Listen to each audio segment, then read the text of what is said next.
Okay, good evening, everyone. Welcome to the second meeting of the Resident Parking Working Group. My name is Joe Gravelisi from Mayor Arrigo's office, and Richard Wagner is also here, the parking director. Ralph DeChico, the chair of the Commission on Disabilities, as well as city councilors John Powers and Patrick Keefe. For those of you who didn't watch the first meeting, this one will go in a very similar way, although it looks like we have a little bit of a lighter crowd tonight.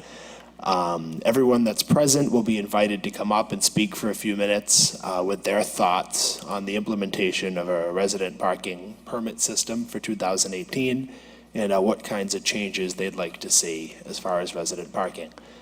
Just to sort of briefly recap what we had discussed at the first meeting, Revere right now, unlike most of the cities around us, has a sort of ad hoc street-by-street system where most streets are not resident parking only, and then there are a few streets that, at the discretion of the Traffic Commission get added as permit parking only, and you have to have a permit for that sticker. And that's the system that we've had for as long as I can remember. But there's been a lot of conversation around creating something a little bit more comprehensive. So the idea is, what should that system look like? What kinds of problems might exist with it that we want to think about in advance and fix? So we have this second public meeting tonight. We'll be having a third meeting on October 11th during the day, which will also be held here. And that'll be on Revere TV as well. Full details on the city calendar. So before we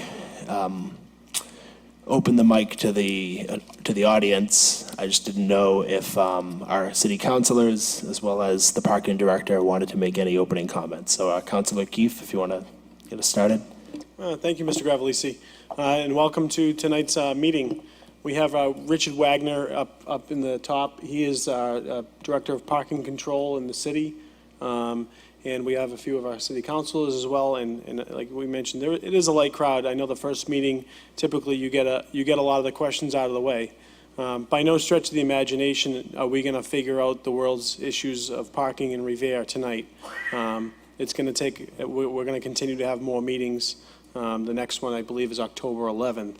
But what it does show you is there's probably those 1, 2, or 3 really big questions, and people get them out of the way, and we tend to get to the nitty-gritty of how it's going to work in each neighborhood, because there is, make no doubt about it, there is going to be a permit parking program in the city.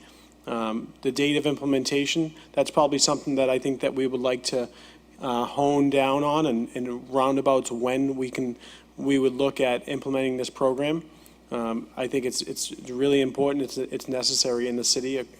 And Councilor Powers and I were just talking. It's going to take a block by block approach. We can't just take one felt swoop and paint it across the city, because there's so many vastly different neighborhoods and vastly different needs of the neighborhoods. So just to reiterate how we talked last week, this plan is to help the homeowners of the city of Revere. That's what it's there to help. And the renters, the people who live here and live freely and participatory in the city and give back to the community, the people that are responsible of their neighborhoods, the people that are respectful of their neighbors, it's there to help them. What it is also there to do, it is going to hopefully deter the people that are here just to come and take and not give back to our city, that have no regard for their neighborhood, have piggish ways when it comes to 7, 8, 10 cars for a single family home. There's no doubt about it. Those are the target properties, and that's the audience that this is not going to be a good plan for. We want to make Revere a place where you can come, own a home, or rent responsibly and be here in good standing, and not have to come home from work at 6, 7, 8 o'clock at night and not have a place to put your car. Understandably, some people do have driveways, and that's obviously a really good convenience. But today's Revere, when you have a city that was built and founded well over 100 years ago, and the homes that were built A lot of them were built for only 1 or 2 cars. Most homes were only built for 1 cars, I would say, if you took the aggregate across the city. Some homeowners that have a 2-car parking, it's probably a luxury. Some homeowners that have more, that's a super luxury. But we understand that a lot of homes have one parking space, and the average family probably has 2+ cars nowadays. So we want to try and help alleviate that. It's necessary across the city, and these meetings are going to help figure out all the nitty-gritty and how we're going to help roll that out. So I hope I can help in that process. Councilor Powers.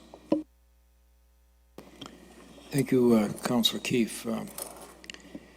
I look at the city and I see 20 or 30 different neighborhoods where one set of plans doesn't work for the neighborhood down the street. I'll give you an example. Beachmont, which is not my ward, but you have Crest, Bellingham, Endicott, Bradstreet, all those streets up there. Some of them little or no parking.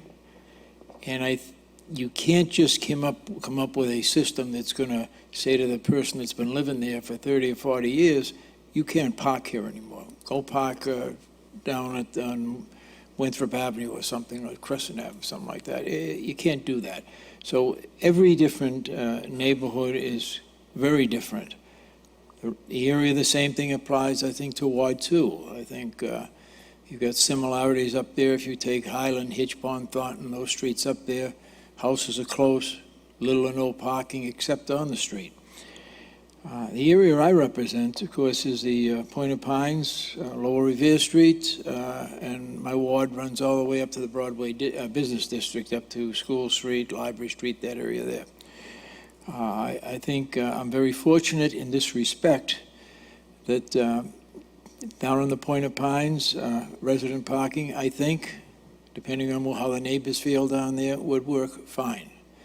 One of the problems we have down there is the same problem we have at our MBTA stations in our beach areas. We have a beach on Rice Avenue. We have a beach on Mills Avenue.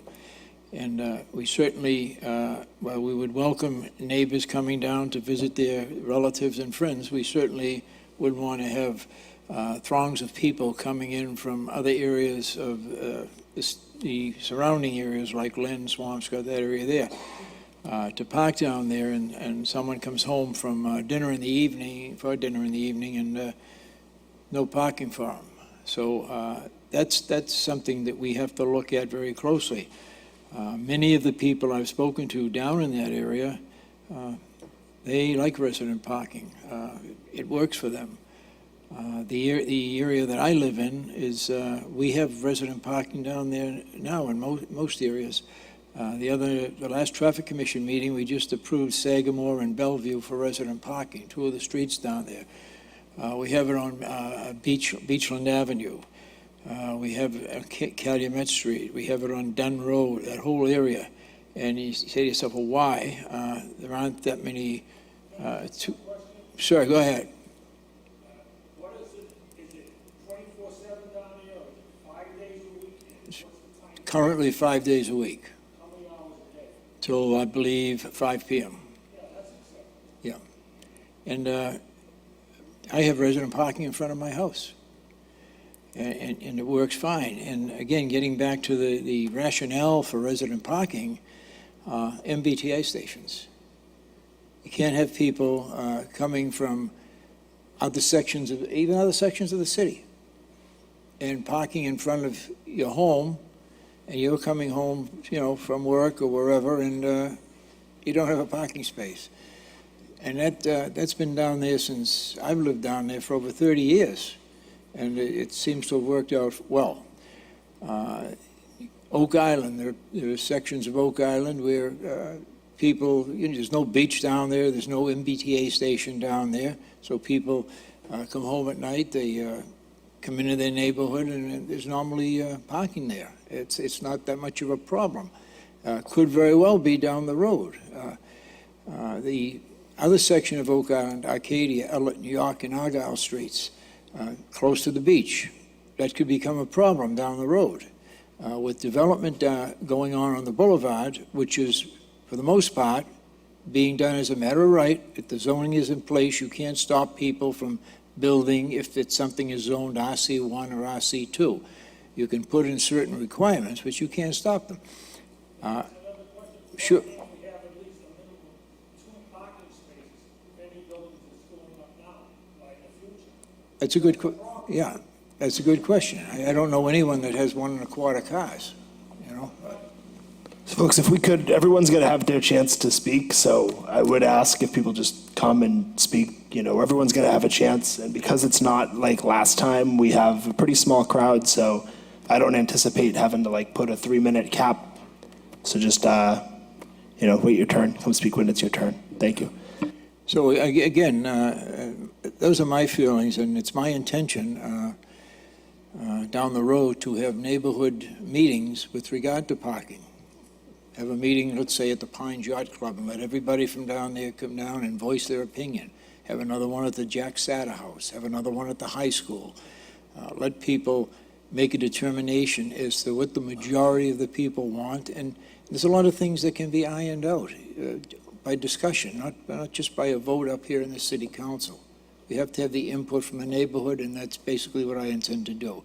And I'll leave this now, and anybody has questions, they can direct them to the person that's running the meeting. Thank you.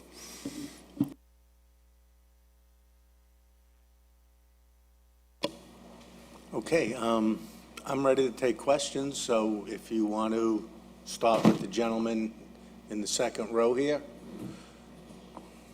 So when you come to the front, just state your name and address, and feel free to either just offer commentary on your thoughts on the issue, or you can ask questions of the parking director and the councilors here, whatever works for you. We're not going to set a hard time limit on folks, but we just ask, you know, try to keep your comments tight. My name is Ed DeVoe, 216 Crescent Ave in Beachmont. I have a little bit of all comments, questions. I guess, you know, when I first came to the meeting, and I wasn't focused just on permit parking, but as I understand it, the whole issue with permit parking is to, if you will, prevent outsiders or people that don't belong in certain neighborhoods or don't live in certain neighborhoods from using the sparse parking spaces that exist. So the question, you know, the thing that comes up to is how do you identify out-of-towners versus people from Revere, you know, and so you have Revere stickers. And then you say, well, if people from West Revere are coming over to Beachmont, for example, to park, you know, to get to the train station, do you give them a different Revere sticker versus the people in Beachmont, and how do you identify them? So that's probably a big part of, you know, technical part of trying to solve the problem. But I think the biggest thing we need to look at is that we're trying to put a permit parking in because there is very little parking available, whether it's people from the outside. And I guess I'd ask the question, number one, how big a problem is the outside problem, parking problem, people that don't live here that are parking in the city, versus the fact that we've got very little space on the streets that we have now and too many cars from our own residents. So are we fighting a problem without addressing another problem, and the other problem being too many cars on the streets from residents to begin with, and how do we control that? So I'm not sure permit parking and addressing permit parking alone is going to solve the problem we're talking about. So that's one thing. Somebody raised the point about, you know, apartment buildings. I think that, you know, when new developers come along, I know in the city council and the various stipulations that come along, as you say, you can only have X amount of parking spaces per unit. Well, maybe we need to start to do that with residentials, 2 families, 3 families, 1 family to a certain extent. If you got a 3-family, you need to have X amount of off-street parking, or you can only have so many cars per building. You know, so we need to start to maybe look at doing some of those things. The other thing is, like I said, it's because there aren't enough room on the streets. 2 things are happening.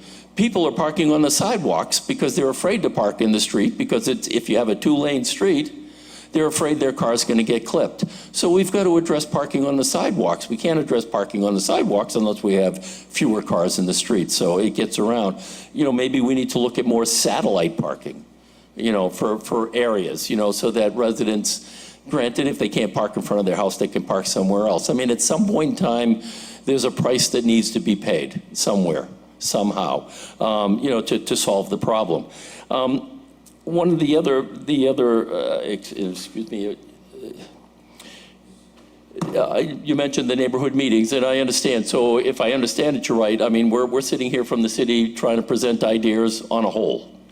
And then your proposal within from the working group to come up with some thoughts and ideas. And it sounds like, from what I heard from you, is that one of those ideas is going to go back and hold individual meetings within each of the wards, so to speak, to get more input. Point of information, that's correct. But I think myself, as a ward councilor, I think it's incumbent upon all of the ward councilors to have meetings in their neighborhoods, different sections, depending on the size of the ward, and the different makeup of the ward. I think it's important that the ward councilors get direction from the residents they represent and bring that up here to the city council or to the traffic commission when these decisions are made. Thank you. Okay, thank you. So just trying to understand the process, because, I mean, in my mind, when I was reading about it, it seemed like there were going to be these two hearings. There was going to be the working group, and the working group was going to then present their recommendations to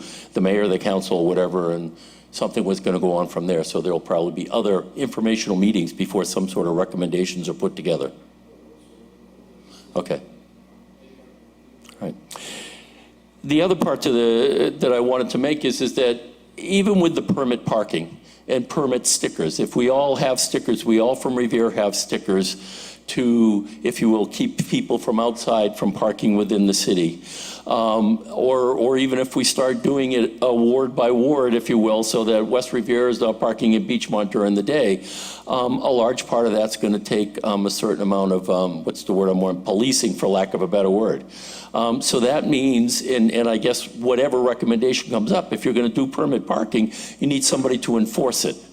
You need the resources to enforce it. So whatever recommendations are made need to include budgeting to provide the resources to enforce it. And strict enforcement in the sense that today, with the databases that exist, every license plate is registered, so we know where they live. Even if they don't have a sticker, if we have clearly visible stickers on the back of every car, number one, somebody driving through can see that it's not a Revere sticker. Then they can then query on the license plate, find out where that license plate is from, give that person a ticket the first time, and with a database, if they're there a second time, I'd say tow them. So I think we need to be very strict about the enforcement of this issue so that people get the idea, because without that strict enforcement, what good are the permits? I mean, we're all standing up here talking about ideas and thoughts, but if you don't have the enforcement, therefore not. So those are my thoughts. Thank you. Thank you. Mr. Wagner, next person can come up, but I think you would agree, and I know the council certainly would be hopeful and we're confident that if this does roll out, it's going to add a significant number of positions to enforcement overnight, specifically during the day, because you can't do it with the staff that's on right now. Everyone knows that. And like I mentioned, the last meeting we did this with, I think one of our neighboring cities has up to 27 parking enforcement officers on duty. 27. So we have 3. Yeah, we have to increase our enforcement as well as the technology involved, and we will be able to enforce properly. Hi, I'm Tricia Bernig. I live on Page Street, right around the corner. Mine is more of a comment, a huge problem.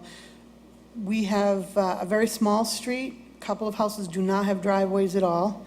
Several of us have teenagers who are now driving, so we have multiple cars. Our bigger problems are, because we're on the Chelsea border, Chelsea has a no overnight parking, I think it's midnight to 8 or something like that, which is what we could have in our area, because what's happening, I've noticed, I've been watching the people, they come in, they park on Page, they park on Vinyl, they park in the areas right on the Chelsea border, and they walk into Chelsea. We've had people come in, pull their car up, I've watched them take luggage out, put them in taxis or friends' cars. They go to the airport, the cars are there for weeks at a time. And traffic enforcement can check, I've had approximately 6 stolen cars dumped on my street, which I've called in. I've had cars parked right across the back of my car. I have someone terminally ill in my house, so I have to have my driveway clear. I have to be able to put my car in front of my house, and we have a couple of cars. And if I can't get that, and he needs to get to the doctors, you know, it could cost him his life. And we've had a car towed that was from Roxbury, who was visiting someone in Chelsea, who knocked on my door. Hey, how you doing? Where's the car? I'm like, talk to the police. You know, we towed it. You were parked in the driveway. Oh, is that illegal? Look in your book, lady. That's what I simply said. Midnight to 8, we have a lot of businesses in that small area, so we have employee cars parked in the area. We have business vehicles during the day. I don't want to take away from their businesses or their ability to work. So what we were talking about in our neighborhood is like a midnight to 8 ban. If you're a resident of Revere, midnight to 8, if you're not, get out. You know, that gives you time to entertain, gives you time to party. That's past the quiet time hours of the city. So there's no reason for anybody. If you're going to have an overnight guest, come to the city hall and get a guest permit for that particular one so we know where the car is attached to. I mean, there's no need to have stolen cars. I've had my cars rifled through. I've things stolen from my driveway from these people coming and going to Chelsea. We have a state trooper who has his car marked. It's a big vehicle, SUV, state trooper. They walked past his trooper car and rifled through his wife's car. I myself am law enforcement. I had a badge hanging in my car. Fortunately, the badge was still in my car. They didn't find what they wanted, but they did go through one of my cars. I mean, if they're not even respecting law enforcement, we got to get them out, because that's right on the border of Chelsea, and once they take hold of our area, it's just going to move further and further into Chelsea. As for where the money's coming from, the tickets will more than pay for it if we keep giving them out.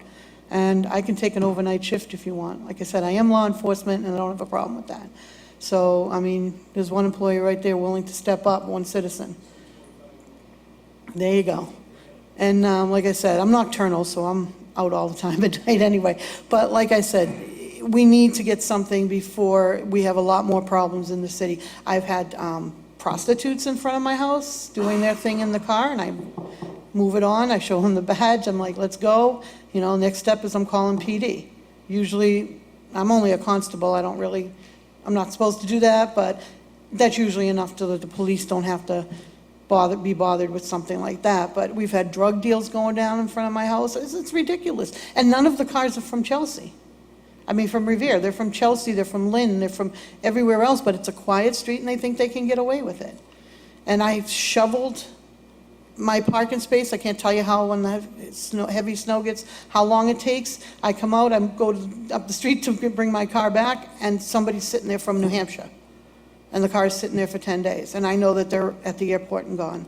So, I mean, I pay my taxes, and I should have the right to park in front of my house. So, thank you. Thank you. Patricia, Trish? Yes. We've spoken before, and Yes. I can tell you that I'm the Ward 4 counselor, and I know that one of the biggest reasons I have behind pushing this resident permit parking program is Ward 4 neighbors, Everett and Chelsea, both of whom have permit parking. So everyone that's on that border, like yourself, gets the overflow. When they have guests, they park in front of your house, Yep. not in front of their house in Chelsea or Everett. So that's one of the biggest driving forces for Right. me. And then how- That will be eliminated. That's going to go away. I can't promise everything else is going to go away. No, I know, but even that- the littlest thing will get the that'll word help. out. Yep. You know, holidays, I don't even entertain anymore because there's no room for my family to Well, come visit. That will definitely resolve that part of the issue. Yeah, because like I said, we have people with no driveways, and they have multiple cars. We all have teenagers. All our kids are in their 20s or just getting their licenses, so Well, I'm with there's you. more cars, you know? I'm with you. Thank you. Thank you.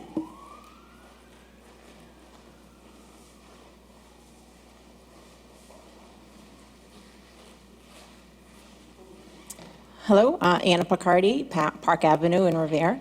I spoke at the last meeting. I just wanted to take another moment to say that I spoke to some folks in my neighborhood, and we're definitely looking forward to the permit parking that is coming. And then just to also say that support what Mr. DeVoe stated about satellite parking. It's a brilliant idea. I know other communities do that. I believe Malden does that. They use one of the schools' parking for the overflow, just because there are so many cars as we're very populated as a city. So satellite parking, I think, would be something to consider. Thank you. Thank you.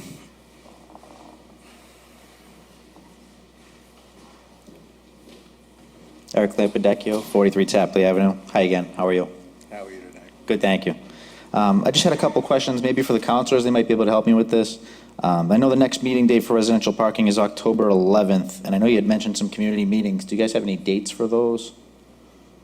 Well, I think that was a suggestion from Council Powers, and I don't think it's a bad suggestion, but it was just brought up tonight. The hopes, in all seriousness, were we put this out as an open, it has to be an open public meeting. So we had the last meeting, tonight's meeting, which is the 28th, and then we were going to go into the follow-up meeting on the 11th.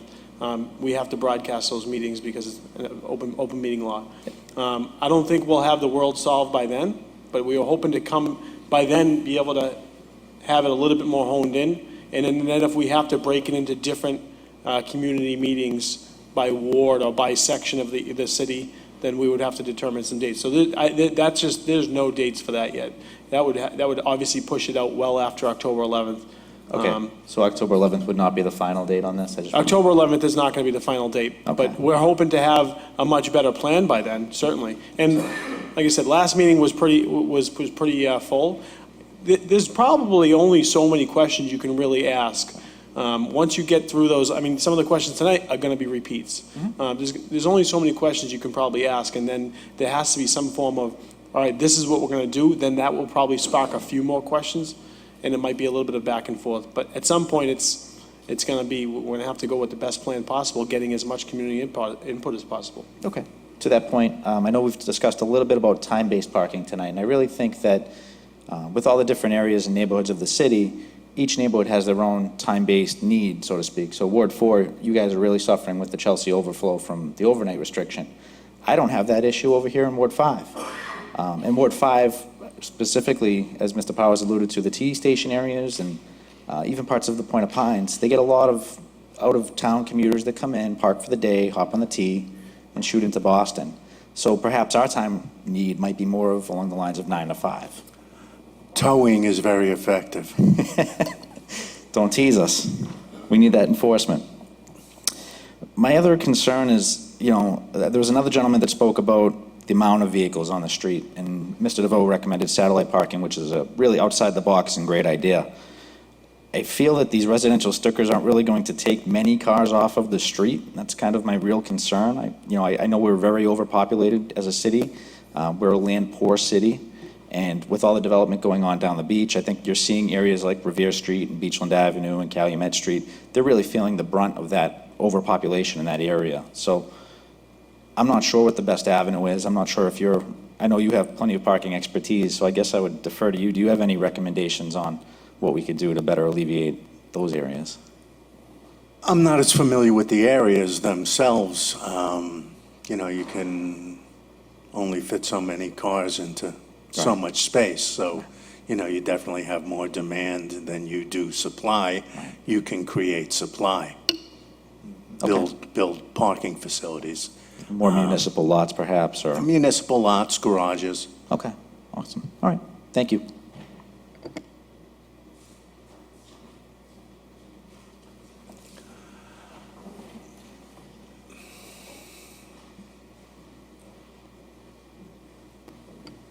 John Benetti from 34 Dana Street, Revere. My concern is quality of life. And what I mean with that is, the summertime comes, you have barbecues, you have family affairs, different things going on, birthday parties, stuff like that there. So if you go to either a 724 or even 524, that can really hurt. I can understand there's certain parts, and like the young lady was saying, that near the Chelsea, and I can completely agree with her about that situation. But everyone has got a unique situation. But in the overall picture, you put this program in, and then you forget about people live there, and then all of a sudden they're having a couple of barbecues, and now they can't have a barbecue because nobody can park on the street. Now Chelsea will allow you to do that at $10 a whack. So if you've got 20 people coming for just say 10 cars, that's $100 every time you have a barbecue. My life is gone. I don't have a life. Why do I want to live in Revere anymore?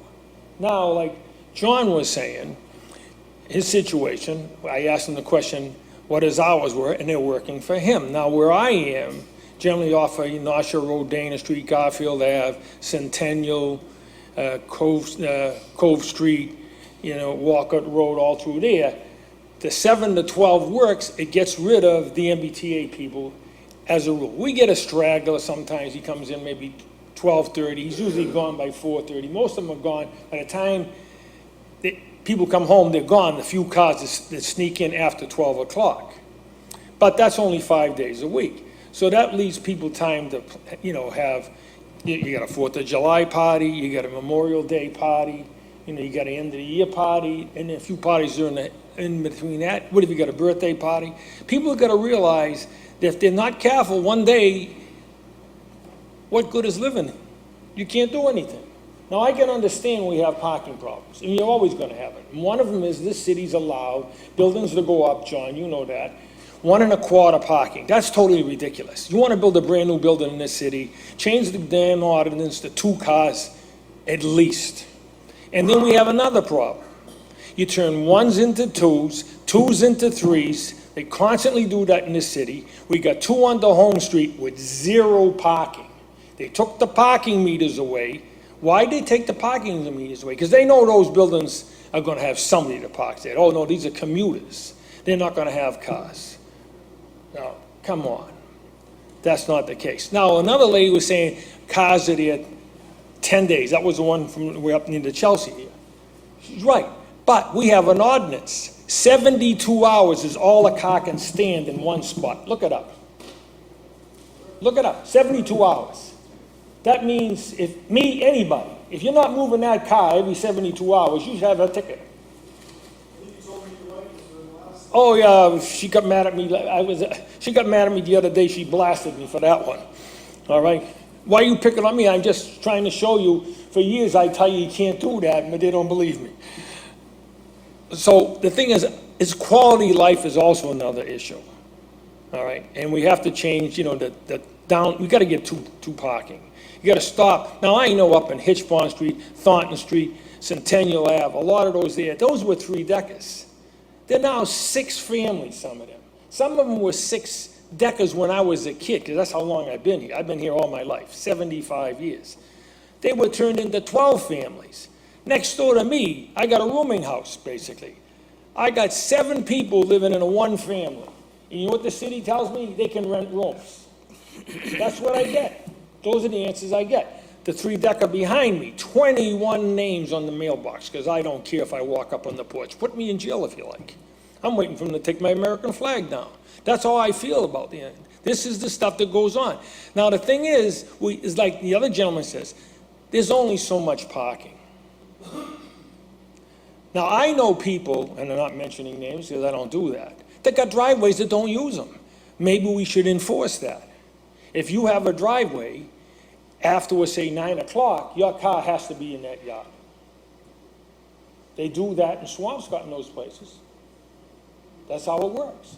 So all I'm saying is when you're thinking about this program, and the same thing with the audience, you better just think about the overhaul problem. It's not an easy one. It's very hard. It's complicated to solve. Every neighborhood's got a problem. Another one's got another problem. 7 to 12 has worked for me since it was put in. It's been there a very, very long time, like John's has. It works. 5 days a week.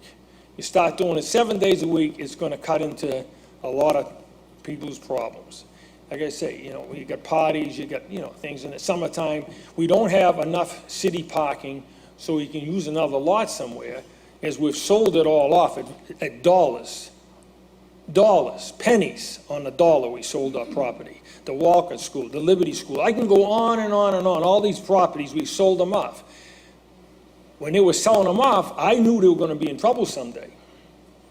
Hold on to property. It's only a small piece of property. Wait, you make $20,000. That's going to really save the taxpayers money. You sold a ton of land to Atlas for his parking. Ton of land. I want quality of life for everybody in this city.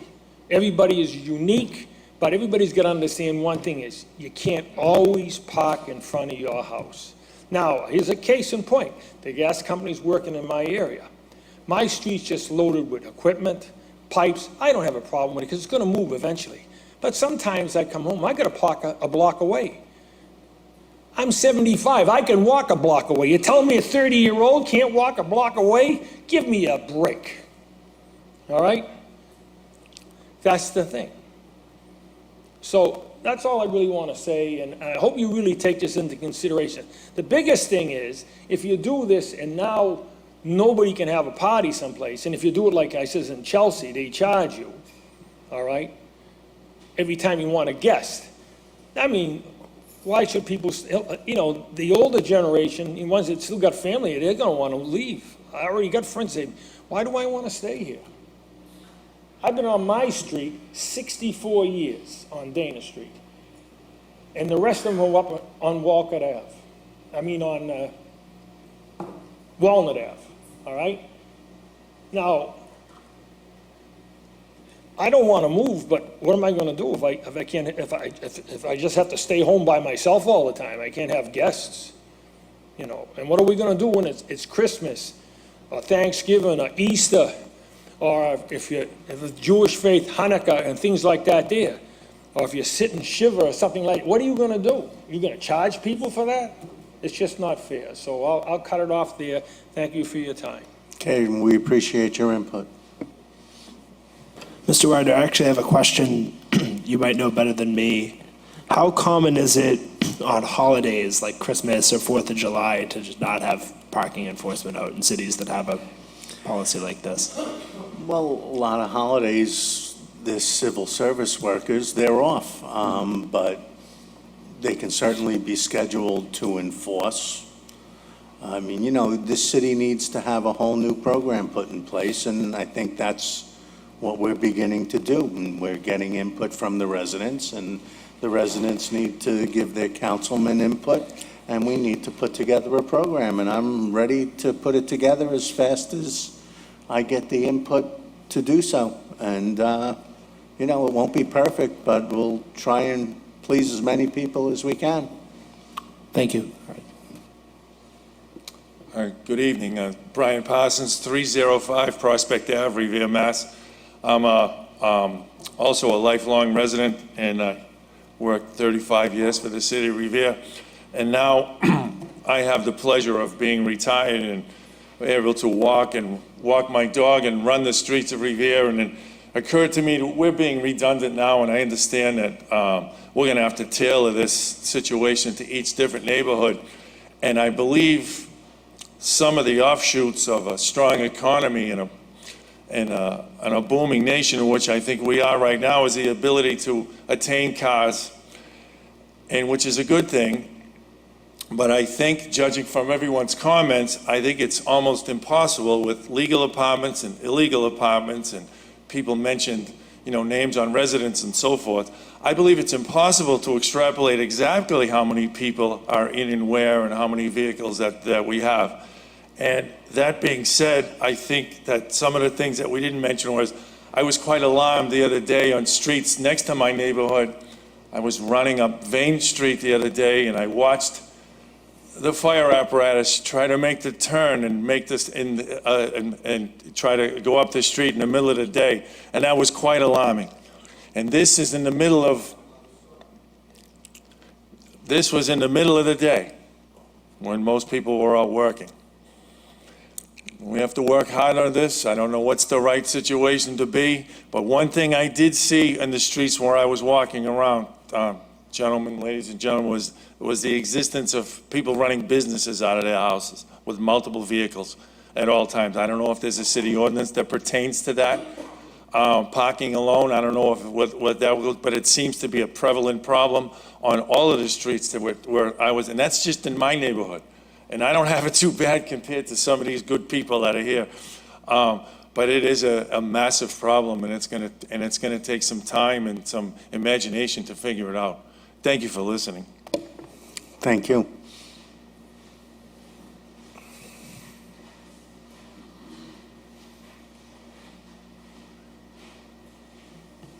Hi there, I'm Joe Parzell. I live at 209 Bellingham. I moved there about 1.5 years ago. I really love Beachmont. I biked here from there tonight. It wasn't pleasant. Never really is biking around Beachmont or Revere.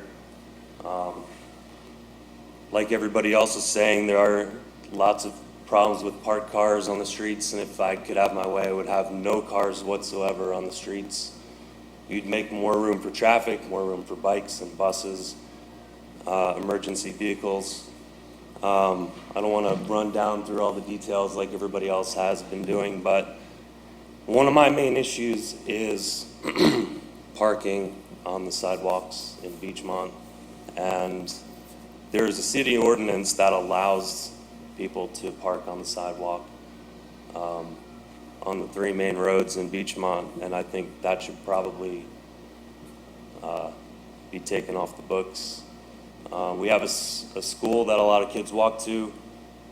We have a senior housing there, and it's almost impossible to be a pedestrian around Beachmont these days.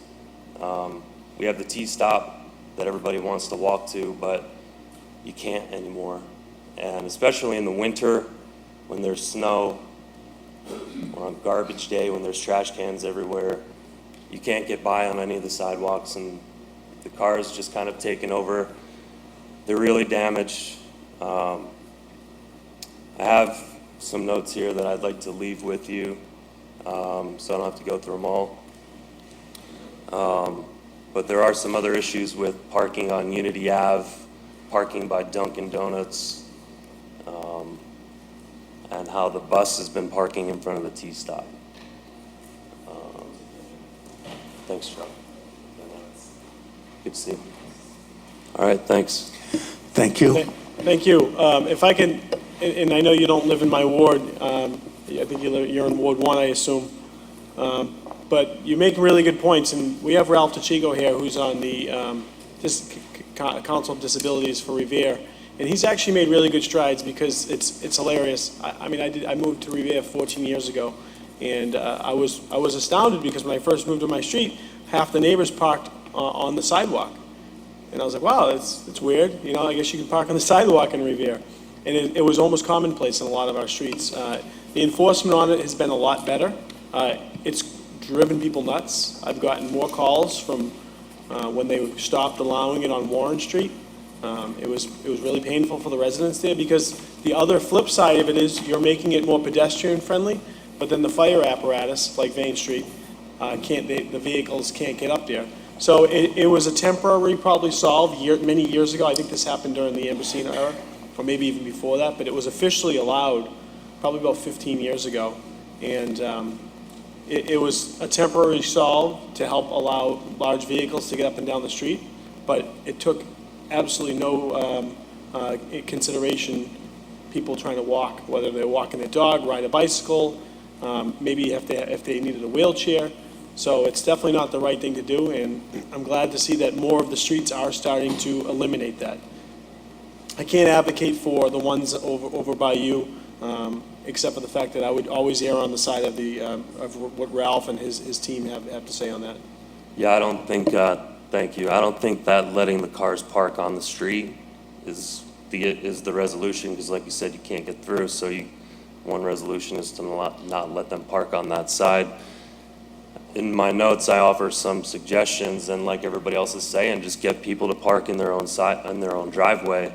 You don't know how many times I walk past a house where there's a car parked on the sidewalk, blocking the entire sidewalk in front of the house, that has an empty driveway and an empty driveway on each side. And not only is that driveway taking up space in the street because you can't park in front of their empty driveway, they're taking up essentially 2 spaces by parking in the street or on the sidewalk and letting that space go unused. So tough to cure common decency, right? Well, It's tough to teach it, actually, so. I think it's just more of, like you said, it's accepted now. And unless you're a pedestrian like me, who has to walk down to the T-stop every day or who bikes, everywhere they can, you're not really gonna think about it too much. And I think back to the days when I was more of a driver than a pedestrian and a cyclist, and I probably wouldn't care too much back then about these issues, but now, I am, so here I am.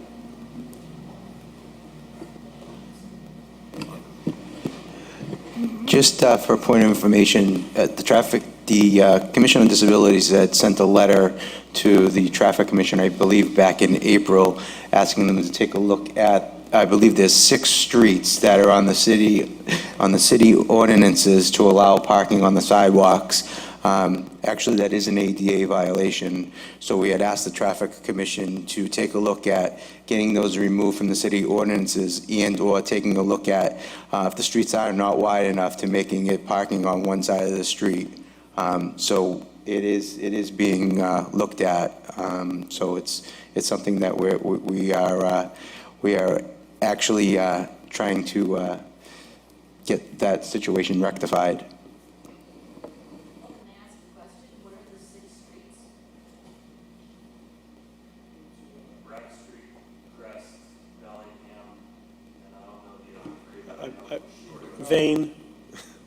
Vane, yeah.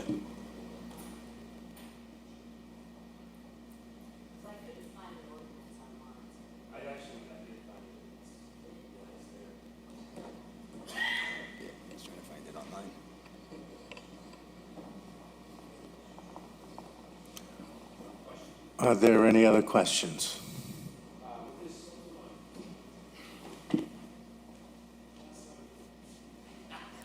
Sorry, 2 quick questions. The first being, we have a lot of state roads throughout the city, for example, Revere Beach Boulevard, North Shore Road, Oak Island Street. Would the residential parking be applicable to those areas, or could we enforce it in those spots? We cannot enforce currently in those spots. We're looking into developing a relationship so that we can, but Okay. currently we cannot. Thank you. My second question, some residents on True Street sent me a text. They're concerned about business overflow as we go to implement this. Right now, there's a situation where businesses on Broadway, if they don't find a parking spot or if they just choose to try to avoid the meter, they'll park on the residential side streets, and they just wanted to make sure that that was heard as well. Thank you. Okay, thank you. Mr. Chairman, one of the things I'd like to mention, as we all know, there's a tremendous amount of development on Ocean Avenue, Parcel H, the North Lot. And what I've noticed recently is that the parking on Ocean Avenue has increased tremendously all through the day and even in the evening. And the reason for that is that when they rented those apartments, they rent the apartment, and then even though the city council required them to have so many parking spaces, which I agree is probably, should be more, but they tell the tenants, if you want a parking space now, you have to pay X amount of dollars per month. And I think that that's wrong. If we're requiring a developer to have a parking space or 2 parking spaces or whatever it might be for a particular unit, then he should not be charging the people that are renting that unit to park in the garage and forcing them out on the street. The rents are high down there. I think we would all agree on that, and I know that I intend to, on any future development, be sure that there's an agreement between the city and the developer that when you require X amount of parking spaces for a unit, the person does not have to pay extra for those spaces. They pay their rent, and they get whatever it is, 1 space, 2 spaces, 1.5 spaces. I don't know how that works out, but that should be enforced strictly, because what you're going to have down on Ocean Avenue, DCR is going to come along this winter when we get the heavy snows, if we do, and we normally do, and they're going to get the cars out of there. Yeah, we had, Councilor Powers, thank you for that excellent point. I know we had discussed this at the previous meeting as well, so I just want to reiterate, my thought independently on this is I do know in some communities where they have resident parking, they do have it so that, part of a development agreement, if it's an apartment building that has a parking garage or an off-street parking lot, residents of those addresses are not eligible for a street parking permit. They have to, park within their development, their garage. And I would agree with Councilor Powers that it's something that they shouldn't have to pay extra for, but. Just my Thank you, good point.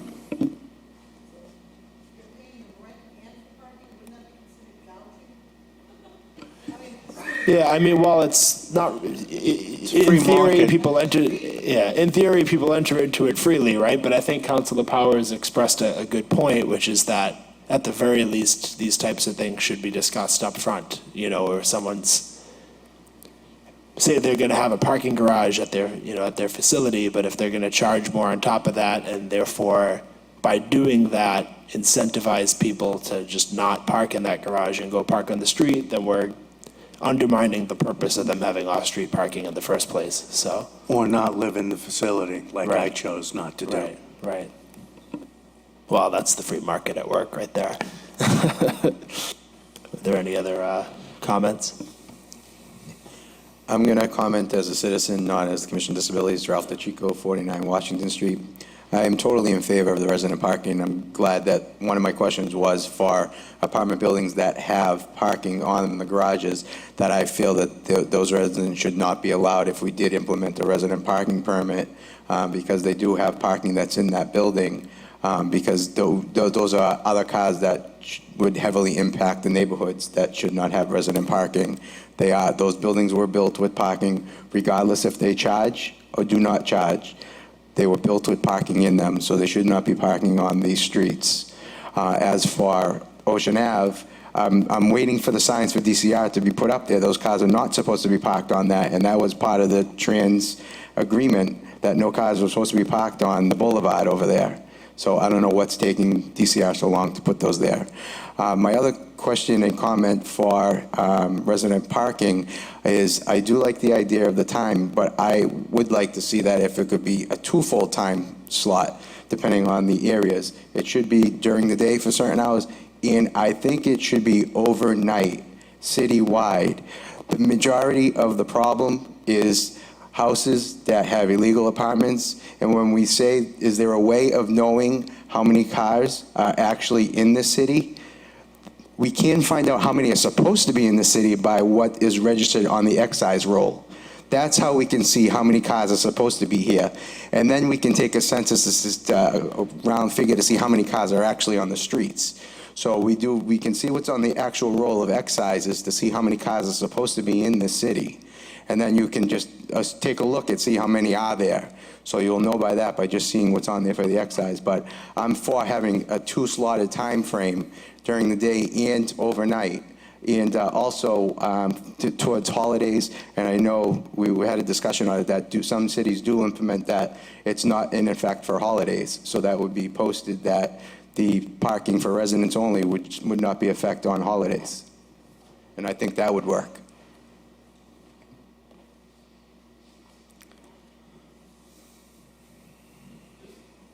Just to follow up on that comment, and that's what I was referring to about the databases earlier, because, through registrations and excise taxes, we know where they live.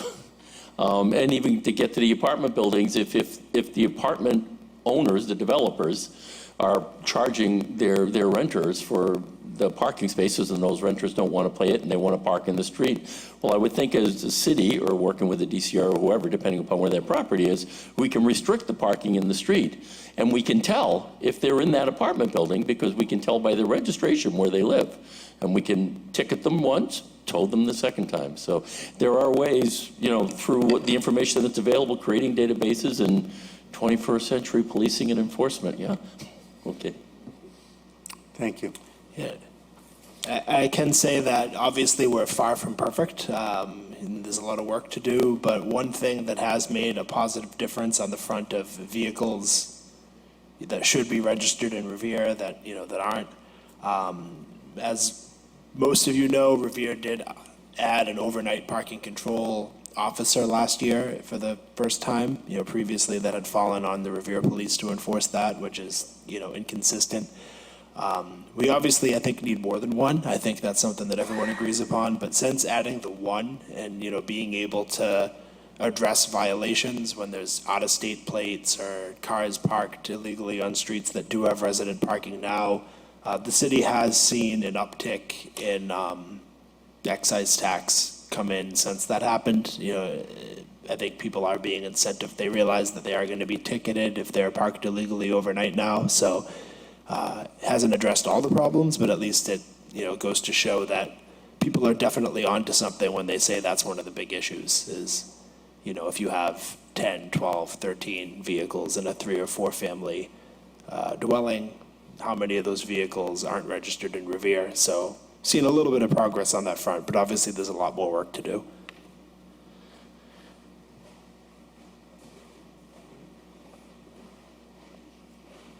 It just dawned on me, we were talking about how many cars should be in Revere. There are several people who are leaving their own cars at home because their employers are allowing them to use commercial vehicles, which I believe aren't allowed to be parked overnight on the streets. So I'm seeing a lot more commercial vehicles. They're leaving their cars in their driveway, but they're bringing their pickup trucks, and this was one giant Megatron-type tow truck that parks on my street, and different things like that. So there's, it's G&J, I think it is. There's a lot of commercial vehicles parking, and there was one given a ticket on Page Street the other day, but that's a huge thing. If they're going to be bringing their work vehicles home, then they need to get rid of their private vehicles. Right, so there is a new ordinance in place regarding commercial vehicles, which the full details of can be viewed at revere.org on the parking clerk's website, or you can reach out for questions about that. But you're obviously right that that's been an issue. Some people think that commercial vehicles are trucks and buses. There are also minivans and things like that. People are like, well, it may have a commercial plate, but it's not a commercial vehicle. That needs to be established, that if it has a commercial plate, it is a commercial vehicle. Correct. Thank you. All right. Thank you. Is there anyone who has not spoken that wants to get an opportunity to come up and say a few words? We have one more person. Okay, one more? Yeah. Go ahead. Yes, on the commercial vehicles, I think, they shouldn't be allowed. Now, what are you considering a commercial vehicle? A lot of the state in some cities is by tonnage or by how many wheels. I think that all commercial vehicles, if they're not owned by the person that's in the house, should definitely not have overnight parking. No tonnage, no wheels, no sizes. If they don't register from that house, they can't park on that street or any other street. All right? Right. That- And that's any any vehicle with a commercial plate, the commercial ordinance applies to. If you're over a certain tonnage, then you can't even get a permit, if it's more than a 4-wheel vehicle. But any vehicle that has a commercial plate is subject to the ordinance that's in place now. All right, there was another question I had for you. I don't think what it was, I just lost my thought. It was something to do with the commercial vehicles. Oh, yes, and you were talking about they could get a special permit, $450. I don't think that's a good idea either. Now I have the other question that just came to me was, like where I am in Ward 2 in my area, that's residential and small business zone. So that means if you have a small business there, can you have a commercial vehicle? See, that's another thing. I don't know what the ordinance is for that. But in my street, it's residential and small business in that general area. I tried 30 years ago to get that changed just to residential, but the neighbors went cuckoo because they figured, I'm going to lose the value of my house. I says, nobody is going to even know that there's business allowed on the street. So that didn't fly at that time. But so would that cover a commercial vehicle then, if you had a small business out of your house? That's a good question. Well, again, So under the commercial parking ordinance, if you have a business that's registered in Revere, to a Revere address, then you can purchase a parking permit for one commercial vehicle in the One household. commercial vehicle. The other thing, we can go on forever, there's a million questions you could ask, like I said, but there are people that don't use driveways, as has been said before. And I also know where there's yards that they could put driveways in and they don't. And I don't know if you could possibly force something like that on them. Well, perhaps the city can offer some incentive for people Right. to add more parking to their Right. properties. So that's something to discuss. I mean, it's in the really future. a big problem, the parking. For every area has, like I said, like we talked before, has their own problem, so. Right, and we The only will thing is, like I address it say, area I'm by still area. interested in quality of life, though. I don't want to be shut down somehow and I can't do anything, because that's no fun. Right. I might be 75, but I still like to have fun. Thank you. Okay, have a good night, thank you. Had one more procedural question, I guess, in terms of following this meeting. So the next meeting is on the 11th. It's the working group. I guess it's open to the public as well. My question then is that are you going to be basically summarizing all of the points, the notes, the issues, or whatever that people have raised in these two meetings to present to the working group so that then the working group can go through and present some sort of a recommendation or report from there? Yeah, so I would imagine, well, not I would imagine, this is how it's going to be, is the next conversation is going to be a little bit more structured. You know, we're going to come in, Mr. Wagner and myself and any counselors, and, you know, we're going to be able to just debrief on some of the comments that have been made at these first two meetings, and we can kind of summarize that. I think we have a few trends, right, that we all can agree that most people agree that there's certain types of things that we need to see a little action on. So we can circulate sort of an agenda in advance of October 11th, which will certainly be posted publicly, just what types of things we kind of need to hone in on a little bit more. You know, for instance, the hours of a resident parking program, how guest passes would work, or holidays, or things like that. So, there's going to be some sort of posting of the initial thoughts and findings, and then from there, we should be able to kind of focus the conversation a little bit more. Yeah, I was going to say that would be helpful. You know, I plan to attend that meeting as well, and if you could get some synopsis of what's been presented, the trends, et cetera, that would be really helpful in making that more effective. Great, we'd love to have you there. Thank you. Okay, have a good night. So, does anyone else have any more questions?